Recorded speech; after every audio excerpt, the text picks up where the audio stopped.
Welcome बच्चों। आज के वीडियो में हम पढ़ने वाले हैं इंटीग्रेटेड रेट इक्वेशन या integrated rate law.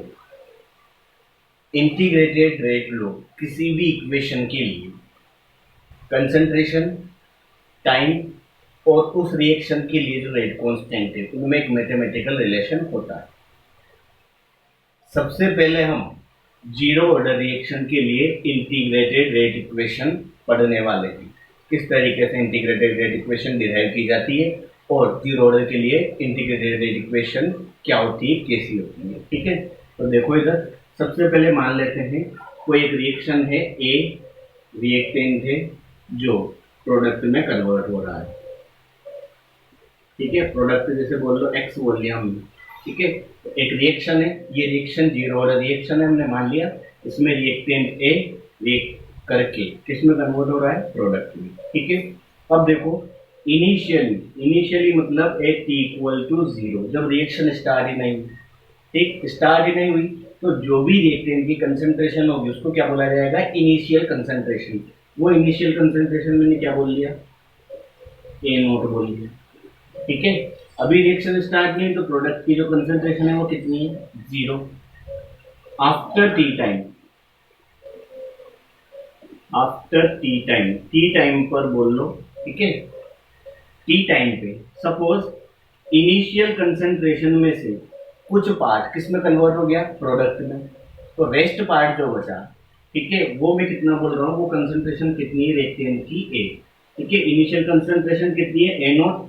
T time पर जब रिएक्शन हो रही है और कोई टाइम आया, टी मान लिया उसको, उस टाइम पे कुछ ना कुछ प्रोडक्ट बना होगा तो रिएक्टेंट क्या होगा, कम होगा, और कम होकर रिएक्टेंट की कंसंट्रेशन कितनी हो गई, ए रह गई। ठीक, तो जो प्रोडक्ट बना उसकी कंसंट्रेशन कितनी हो गई, अगर इनिशियल कंसंट्रेशन में, ठीक है, इनिशियल कंसंट्रेशन में से इस कंसंट्रेशन को लेस कर दूं तो इतना ही क्या बना होगा, प्रोडक्ट बना होगा। मतलब अगर प्रोडक्ट की कंसंट्रेशन में बोलूँ तो कितनी हो जाएगी, ए नोट माइनस ए, ये क्या हो गई, प्रोडक्ट कंसंट्रेशन। इसी को मैंने क्या बोल दिया, एक्स के इक्वल बोल दिया। ठीक है, प्रोडक्ट कंसंट्रेशन जो ओवरऑल है वो कितनी बोल दी मैंने, एक्स बोल दी कि एक्स प्रोडक्ट बन गया टी टाइम बाद। ठीक है, ये उसी तरीके से जैसे मान लो इनिशियल कंसंट्रेशन कितनी है मेरे पास, 100, तो प्रोडक्ट कितना है, 0।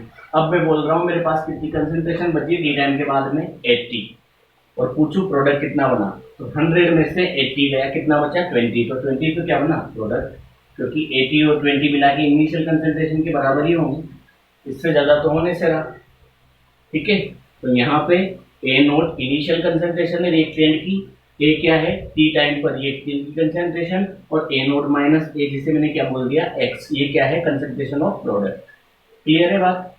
अब देखो कोई रिएक्शन जीरो ऑर्डर रिएक्शन, इसका मतलब क्या हुआ, जो रिएक्शन की रेट होगी, ठीक है, वो डायरेक्टली प्रोपोर्शनल होगी किसके, रिएक्टेंट की जो कंसंट्रेशन है, ठीक है, उसकी पावर जीरो के डायरेक्टली प्रोपोर्शनल होगी, क्योंकि मैंने पहले भी बताया हुआ है। ठीक है, अगर किसी रिएक्शन की ऑर्डर क्या है, जीरो, इसका मतलब रेट डायरेक्टली प्रोपोर्शनल है रिएक्टेंट की कंसंट्रेशन की पावर जीरो के। ठीक है, तो देखो इधर अब मैं बोल लूँ रेट, ठीक है, रेट इक्वल टू, अब रेट को हम रिएक्टेंट के रेस्पेक्ट में भी लिख सकते हैं, प्रोडक्ट के रेस्पेक्ट में भी लिख सकते हैं। ठीक है, जैसे देखो रेट इक्वल टू अगर मैं रिएक्टेंट के रेस्पेक्ट में लिखूँ तो रिएक्टेंट के लिए negative sign, change in concentration of reactant upon time taken.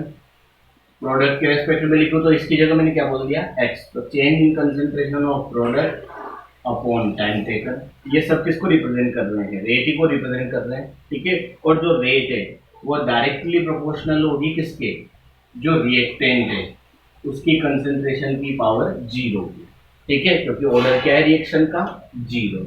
ठीक है, आगे देखो, अब जैसे ही प्रोपोर्शनलिटी का साइन चाहिए, ये टर्म ले ली मैंने, कोई सी भी रेट ले सकते हो, ये वाली ले लो या ये वाली ले लो, हमें तो रेट लो डिराइव करना है, कौन सा, इंटीग्रेटेड रेट लो। ठीक है, तो मैंने प्रोडक्ट वाला ले लिया, तो किसी के रेस्पेक्ट में भी रेट लिखी जा सकती है, ये भी रेट को रिप्रेजेंट कर रहा है, ये भी रेट को रिप्रेजेंट कर रहा है। ठीक है, तो देखो dx बाई dt, प्रोपोर्शनलिटी का साइन हटाओगे तो कांस्टेंट आएगा जिसे बोला जाता है रेट कांस्टेंट, को क्या बोल दिया मैंने, k, और किसी की भी पावर जीरो क्या होती है, 1, तो dx by dt equals to k। ठीक है, तो कोई रिएक्शन जीरो हो रहा है, इसका मतलब क्या हुआ, उस रिएक्शन की जो रेट है वो रिएक्टेंट की कंसेंट्रेशन की पावर 0 के डायरेक्टली प्रोपोर्शनल है, या क्या बोल सकते हो, ठीक है।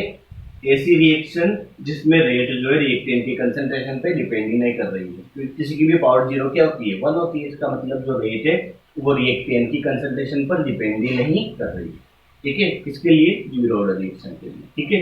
अब देखो इसके बाद में ये जो इक्वेशन है, इसे बोल रहे इक्वेशन नंबर 1, इसे क्या बोला जाता है, differential equation. Differential equation for zero order reaction. ये जो इक्वेशन है इसे क्या बोलेंगे, जीरो ऑर्डर रिएक्शन के लिए डिफरेंशियल इक्वेशन, क्योंकि इसमें डिफरेंशियल वाली टर्म आ रही है dx बाय dt, ठीक है। अब हमें तो क्या निकालना है, इंटीग्रेटेड रेट इक्वेशन, ठीक है। तो आगे देखो, अब मैं क्या कर रहा हूँ, इक्वेशन 1 से क्रॉस मल्टीप्लाई कर रहा हूँ। तो जैसे क्रॉस मल्टीप्लाई किया इधर तो क्या रहेगा, dx और k, और इधर क्या आ गया ये dt, ठीक है। अब इस इक्वेशन का अपन क्या करेंगे, इंटीग्रेशन लेंगे, ठीक है। तो ऑन इंटीग्रेटिंग, इक्वेशन 2 दे दो, इक्वेशन 2 का जब इंटीग्रेशन अपन करते हैं, ठीक है, तो देखो इधर इंटीग्रेशन ऑफ dx, ठीक है, क्या हो जाएगा, इंटीग्रेशन का साइन dx इक्वल टू के कांस्टेंट है, कांस्टेंट बाहर आ जाएगा, इंटीग्रेशन ऑफ dt, ठीक है। देखो इधर dx का इंटीग्रेशन हम जानते हैं क्या होता है, x इक्वल्स टू के, dt का इंटीग्रेशन क्या होगा, t, जैसे dx का इंटीग्रेशन x, वैसे dt का इंटीग्रेशन t, और प्लस एक कांस्टेंट आएगा जिसे बोलेंगे अपन c। इसे बोल दिया मैंने इक्वेशन नंबर 3। क्या बोल दिया इसे मैंने, इक्वेशन नंबर 3, ठीक है। अब देखो यहाँ पे c क्या है, इंटीग्रेशन कांस्टेंट। जब भी इंटीग्रेशन करते हैं तो एक कांस्टेंट लिखा जाता है, उसे क्या बोलते हैं, इंटीग्रेशन कांस्टेंट बोलते हैं। और ये जो इंटीग्रेशन के फॉर्मूला है, ये याद रखना, जब भी इंटीग्रेशन ऑफ dx होगा तो उसकी वैल्यू क्या होगी, x। यहाँ पे x की जगह p होगा तो p आ जाएगा, p होगा तो p आ जाएगा, a होगा तो a आ जाएगा, ठीक है। और इंटीग्रेशन dx क्या होता है, x, ठीक। जब भी इंटीग्रेशन कराते हैं तो एक कांस्टेंट आता है, उसे क्या बोलते हैं, c, या कोई सा भी कांस्टेंट मान लो। अब इस कांस्टेंट की वैल्यू क्या करनी है, अपने को निकालनी है। क्यों, क्योंकि कांस्टेंट हमने अपनी मर्जी से माना है, अपनी मर्जी थोड़ी चलेगी यहाँ पे, इसलिए इसकी वैल्यू निकालनी पड़ेगी। तो देखो इधर इसकी वैल्यू कहाँ से निकालेंगे, जो रिलेशन लिखे थे अपन ने, t equal to 0, initial case, ठीक है। देखो इधर at t equal to 0, t equal to 0 पे, ठीक है, जो प्रोडक्ट है, ठीक है, x प्रोडक्ट को बोला हुआ है अपन ने, तो प्रोडक्ट कितना था, प्रोडक्ट बना ही नहीं था, मतलब प्रोडक्ट कितना था, 0, ठीक है। तो t इक्वल टू 0 पे x इक्वल टू कितना था, 0। ये वैल्यूज कहाँ पुट करेंगे, इक्वेशन 3 से, ठीक है। तो सो फ्रॉम इक्वेशन 3, जैसे इक्वेशन 3 में ये वैल्यू पुट की, ठीक है, x की जगह 0 और k की जगह 0 को पूरी टर्म 0, ठीक है, t की जगह 0, सॉरी। तो c की वैल्यू क्या आ जाएगी, c इक्वल टू आ जाएगा अपने पास में 0, ठीक है। अब c की वैल्यू जब वापस से इक्वेशन 3 में रखते हैं अपन, ठीक है, तो क्या आएगा, x equal to K T, ठीक है। इसे ही क्या बोलेंगे हम, इसे ही बोलेंगे हम integrated rate equation of zero order reaction. ये x इक्वल टू जो के टी है, उसे ही क्या बोलेंगे, integrated rate equation for zero order reaction. आ रही है बात समझ में, ठीक है। तो अब ध्यान रखना है हमें, जब भी जीरो ऑर्डर के लिए इंटीग्रेटेड रेट इक्वेशन की बात हो तो क्या याद आना चाहिए, x equal to K T. यहाँ पे x क्या है, कंसंट्रेशन ऑफ प्रोडक्ट, k क्या है, rate constant for zero order reaction, t क्या है, कोई भी टाइम जिस पर रिएक्शन हो रही है, जिस टाइम पे बात की जाए, ठीक है। और k के लिए रेट कांस्टेंट है, k उसके लिए यूनिट कैसे निकाली जाएगी, अगर रिएक्शन जीरो ऑर्डर है, मैंने पहले सिखाया हुआ है, किसी भी ऑर्डर की रिएक्शन के लिए रेट कांस्टेंट यूनिट कैसे फाइंड आउट की जा सकती है। क्लियर है बात। तो ये हमने क्या निकाल लिया, integrated rate equation for zero order reaction. आगे अब हम देखते हैं जीरो ऑर्डर रिएक्शन के लिए ग्राफिकल रिप्रेजेंटेशन। देखो जीरो ऑर्डर के लिए जो इंटीग्रेटेड रेट इक्वेशन आया था वो क्या आया था, x equal to K T. यहाँ पे x प्रोडक्ट की कंसंट्रेशन है, k रेट कांस्टेंट है जीरो ऑर्डर रिएक्शन का, और t टाइम है, ठीक है। अगर इस रिएक्शन को मैं y इक्वल टू mx से कंपेयर करता हूँ, तो y की जगह पे कौन है, यहाँ पे प्रोडक्ट की कंसंट्रेशन, x की जगह पे कौन है, t। इसका मतलब अगर मैं ठीक है, एक्स एक्सिस पे टाइम को लेता हूँ, वाई एक्सिस पे कंसेंट्रेशन ऑफ प्रोडक्ट को लेता हूँ। तो ये जो इक्वेशन है y equal to M X के अकॉर्डिंग है, और y equal to M X जो है एक स्टैंडर्ड स्ट्रेट लाइन की इक्वेशन है जो कहाँ से जाती है, ओरिजिन से होती है। ठीक है, तो यहाँ पे जो कर्व बनेगा वो किस स्टेप से बनेगा, ओरिजिन से होती हुई एक स्ट्रेट लाइन। ठीक है, इसमें किसी को कंफ्यूज नहीं होना, सिंपल सा ध्यान रखना, y equal to M X जैसे अगर कोई इक्वेशन है तो उसके लिए जो ग्राफ बनेगा वो कहाँ से आएगा, ओरिजिन से होती हुई एक स्ट्रेट लाइन होगी। ठीक, और इसका जो स्लोप है, स्लोप मतलब m की वैल्यू, ठीक है, इसका जो स्लोप है वो क्या होगा, रेट कांस्टेंट k के इक्वल। स्लोप क्या होता है, देखो इससे जब कंपेयर करोगे तो y की जगह तो कौन है, प्रोडक्ट की कंसंट्रेशन, x एक्सिस पे कौन है, टाइम, तो m की जो जगह है, m की जगह कौन है यहाँ पे, k, और m ही क्या होता है, रिएक्शन के लिए स्लोप। ठीक है, तो इसको स्लोप ऑफ इक्वेशन बोल लो, या फिर m बोल लो, या एक और बोला जाता है टेन थीटा। ठीक है, इन सब की वैल्यू क्या होगी, k, ये ध्यान रखना। ठीक, तो अगर तुमसे पूछ लिया जाए जीरो ऑर्डर रिएक्शन के लिए इसमें टाइम और कंसंट्रेशन में ग्राफ प्लॉट करो, तो क्या होगा, टाइम और कंसंट्रेशन के बीच में जो ग्राफ आएगा वो ओरिजिन से होती स्ट्रेट लाइन आएगी, इस तरीके से ड्रॉ करोगे, उसका स्लोप क्या होगा, उसका स्लोप रेट कांस्टेंट k के इक्वल होगा।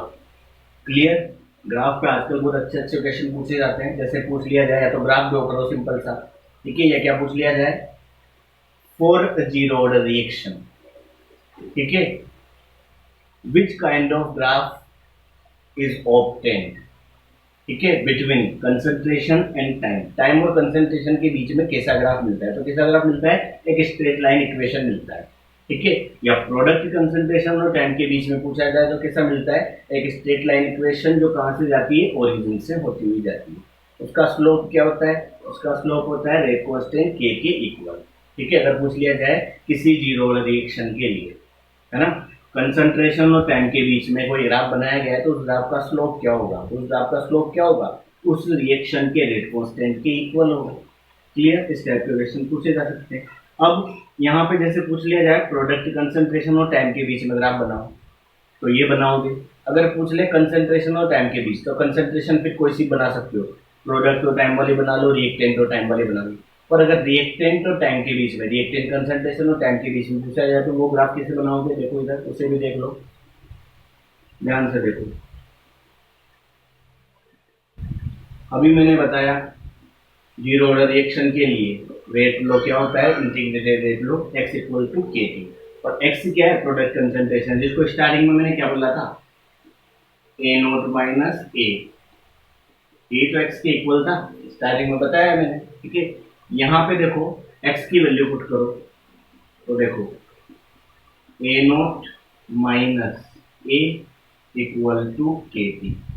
अब किस किस के बीच में, product sorry reactant concentration a, T time पे तो ये कंसंट्रेशन है, तो रिएक्टेंट कंसंट्रेशन और टाइम के बीच में ग्राफ अगर प्लॉट करेंगे तो वो कैसा आएगा, ए नोट तो क्या है, इनिशियल कंसंट्रेशन तो कांस्टेंट होगी, कितने भी टाइम की रिएक्शन हो जाए, अगर बोला जाए इनिशियल कंसंट्रेशन क्या है, तो इनिशियल कंसंट्रेशन तो क्या रिएक्टेंट की फिक्स है, तो अगर स्टार्टिंग में कंसंट्रेशन 100 होती तो 100 ही रहेगी, चाहे 5 मिनट बाद पूछो 10 मिनट बाद पूछो, इनिशियल कंसंट्रेशन तो कांस्टेंट है।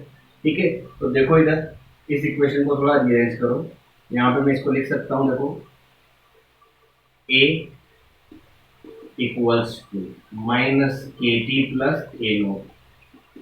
ठीक है, कुछ नहीं किया, थोड़ा सा शिफ्ट किया है, इस a को उधर शिफ्ट कर दिया तो ये पॉजिटिव हो गया। ठीक है, और इस के टी को इधर शिफ्ट कर दिया तो ये पॉजिटिव था तो नेगेटिव हो गया, तो माइनस के टी प्लस ए नोट और इधर a। अब देखो इसको कंपेयर जब करेंगे तो इसको y एक्सिस पे लेते हैं, इसको कहाँ लेते हैं, t को कहाँ पे लेते हैं, x एक्सिस पे, तो ये एक इक्वेशन बनेगी y equal to minus M X plus C. ठीक है, minus M X plus C, ये नेगेटिव स्लोप वाली एक स्ट्रेट लाइन का इक्वेशन है, डायरेक्ट याद रखना, मैथ्स वाले बच्चों को तो पता होता है, y वाले बच्चे डायरेक्ट याद रखना, y equal to minus M X plus C type के अगर कोई इक्वेशन है तो ये क्या होती है, एक नेगेटिव स्लोप वाली स्ट्रेट लाइन होती है, जिसका ग्राफ किस तरीके से बनता है, जिसका ग्राफ बनता है इस तरीके से।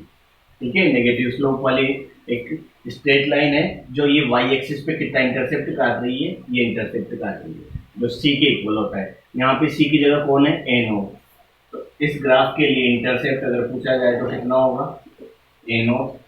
किस किस के बीच में ग्राफ है ये, रिएक्टेंट कंसंट्रेशन ए और टाइम टी के बीच में ये ग्राफ है, ठीक है। इसके लिए अगर बात की जाए ग्राफ के लिए स्लोप की, तो स्लोप वही किसके, के इक्वल होगा। आ रही है बात समझ में। तो अगर हमसे जीरो ऑर्डर रिएक्शन में रिएक्टेंट की कंसंट्रेशन और टाइम के बीच में ग्राफ पूछा जाए तो कैसा ग्राफ मिलेगा, इस तरीके से नेगेटिव स्लोप वाली स्ट्रेट लाइन, उसका स्लोप के इक्वल ही होगा। और इंटरसेप्ट अगर पूछा जाए तो इंटरसेप्ट किसके इक्वल होगा, ए नोट। ए नोट क्या है यहाँ पे, initial concentration of reactant. Clear है बात। तो इस तरीके से हम ग्राफ बना सकते। ग्राफिकल रिप्रेजेंटेशन पढ़ लिया। तो एक ग्राफ पे क्वेश्चन लिया मैंने, graph for zero order reaction is, ये 3 ग्राफ दिए हुए हैं, इनमें से बताना है जीरो ऑर्डर रिएक्शन के लिए कौन सा ग्राफ है, ये वाला है या ये वाला है या ये वाला है या ये वाला है, ठीक है। अब बच्चे जैसे जीरो ऑर्डर रिएक्शन का नाम आएगा, ठीक है, बच्चे क्या देखेंगे, एक स्ट्रेट लाइन इक्वेशन आएगी, है ना, या तो वो इस तरीके से नीचे गिरती हुई आएगी, या तो ऐसे बताया मैंने ग्राफ, कब जब रिएक्टेंट कंसंट्रेशन होती है तो नेगेटिव स्लोप वाली, या फिर जब प्रोडक्ट कंसंट्रेशन होती है तो ये बताएंगे, ठीक है। तो बच्चे क्या करेंगे, ऐसा ग्राफ तो दिख नहीं रहा इनमें, ये वाला दिख रहा है, मतलब ऑप्शन क्या है, सी। वो फटाफट लगा देंगे सी, और फटाफट जो भी एग्जामिनर होगा वो काट देगा नंबर, तो क्या जाएगा 0, ठीक है। इस टाइप के ग्राफ के जब भी क्वेश्चन करने होते हैं तो उनको अच्छे से पेशेंस से करना होता है। सबसे पहले देखो क्वेश्चन क्या पूछ रहा है, graph for zero order reaction, zero order reaction के लिए कौन सा ग्राफ है, ठीक है। उसके बाद देखो ग्राफ किस किस के बीच में दिया है, ग्राफ दिया है यहाँ पे कंसंट्रेशन और रेट के बीच में, और अपन ने जो ग्राफ पढ़ा है वो किसके बीच में, अपन ने जो ग्राफ पढ़ा था वो था कंसंट्रेशन और टाइम के बीच में, ठीक है। जनरल अगर बोलो तो ये पढ़ा था कंसंट्रेशन और टाइम के बीच में, वो दोनों तरीके से मैंने बता दिया, प्रोडक्ट की कंसंट्रेशन और टाइम के बीच में, रिएक्टेंट की कंसंट्रेशन और टाइम के बीच में, और था तो क्या, कंसंट्रेशन और टाइम के बीच में। यहाँ जो ग्राफ है इसके बीच में रेट और कंसंट्रेशन के बीच में, क्लियर है, ठीक है। और मैंने स्टार्टिंग में एक चीज बताई थी, अगर कोई रिएक्शन जीरो ऑर्डर है, इसका मतलब जो रेट है वो डायरेक्टली प्रोपोर्शनल होगी रिएक्टेंट की कंसंट्रेशन की पावर 0 की। किसी की भी पावर 0 क्या होती है, 1। तो R इक्वल टू प्रोपोर्शनलिटी का साइन निकालोगे तो क्या आएगा K, और इसकी वैल्यू क्या होगी 1। R इक्वल्स टू क्या हो गया K, और K क्या होता है, कांस्टेंट। इसका मतलब जो रेट है वो कंसंट्रेशन पे तो डिपेंड कर ही नहीं रहे, कंसंट्रेशन कुछ भी हो, ठीक है, कितनी भी चेंज हो, रेट तो कंसंट्रेशन पर डिपेंड कर ही नहीं रहे, किसके लिए, जीरो ऑर्डर रिएक्शन के लिए, ठीक है। तो कंसंट्रेशन और रेट में जो ग्राफ आएगा वो क्या होगा, ऑलवेज कांस्टेंट होगा, और कांस्टेंट होगा तो इसका आंसर क्या आएगा, बी। कंसंट्रेशन बढ़ाने पे रेट पे कोई फर्क पड़ेगा ही नहीं, रेट क्या होगी, ऑलवेज कांस्टेंट ही रहेगी, ठीक है। तो ग्राफ कौन सा होगा, बी। कब, जब रेट और कंसंट्रेशन के लिए ग्राफ पूछा जाए, किसके लिए, जीरो ऑर्डर रिएक्शन के लिए। ये सारी चीज देखनी होगी, ठीक है। तो आंसर क्या होगा, बी, ठीक है, ना कि सी। क्लियर। इसके बाद में देखो जीरो ऑर्डर रिएक्शन के कुछ एग्जांपल्स पूछ लिए जाते हैं, जैसे तुम्हें कोई भी रिएक्शन दे दी एग्जांपल में से और पूछ ली इस रिएक्शन के लिए ऑर्डर बताओ, ठीक है। तो जीरो ऑर्डर रिएक्शन के कुछ स्पेसिफिक एग्जांपल हैं, मैंने पहले भी लिखवाए हुए हैं तुम्हें, एक बार फिर से कुछ एग्जांपल बता दूं। पहला एग्जांपल है हाइड्रोजन और क्लोरीन की, ठीक है। सनलाइट की प्रेजेंस में वाटर के सरफेस पे जो रिएक्शन होती है उससे 2HCl बनेगा। ये जो रिएक्शन है, ठीक है, ये कैसी है, जीरो ऑर्डर रिएक्शन, ठीक। इसके बाद में देखो फॉस्फीन जो होती है PH3 गैस, ठीक है। तो फॉस्फीन का मोलिब्डेनम एक मेटल होता है, मोलिब्डेनम के सरफेस पे हाई प्रेशर पे, ठीक है, जो डिकम्पोजिशन होगा उससे क्या बनेगा, एक तो फॉस्फोरस बनेगा और हाइड्रोजन बनेगा। ये भी क्या है, जीरो ऑर्डर रिएक्शन है। उसके अलावा अमोनिया का हाई टेम्परेचर और प्रेशर पर, ठीक है, कैटेलिस्ट जैसे कि प्लेटिनम हो गया, टंगस्टन हो गया या मोलिब्डेनम हो गया, इनकी सरफेस पे हाई टेम्परेचर हाई प्रेशर पे अगर इसका डिकम्पोजिशन कराते हो तो नाइट्रोजन और हाइड्रोजन गैस मिलती है। ये सब किसके एग्जाम्पल है, जीरो ऑर्डर रिएक्शन के लिए, ठीक है। तो वो तुमसे पूछ सकता है जीरो ऑर्डर रिएक्शन का कोई एग्जाम्पल दो, या फिर रिएक्शन इनमें से दे दी, जैसे ये रिएक्शन दे दी और पूछ लिया इसके लिए ऑर्डर बताओ, ठीक है। अगर हमें बताइए एग्जाम्पल किसका है जीरो ऑर्डर का तो हम डायरेक्ट ऑर्डर बता सकते हैं, क्लियर है। इसका ऑर्डर क्या होगा, जीरो। मॉलिक्यूलरिटी अगर पूछी जाए तो देख के बता ही सकते हो, यहाँ 2 मॉलिक्यूल पार्टिसिपेट कर रहे हैं तो मॉलिक्यूलरिटी 2, यहाँ भी 2 पार्टिसिपेट कर रहे हैं तो मॉलिक्यूलरिटी 2, यहाँ भी कितनी हो जाएगी, मॉलिक्यूलरिटी 2। मॉलिक्यूलरिटी तो देख के बता सकते हैं, और ऑर्डर या तो एक्सपेरिमेंट के थ्रू डिटरमाइन होती है या फिर हमें एग्जाम्पल याद है तो हम डायरेक्ट बता सकते हैं। क्लियर है बात?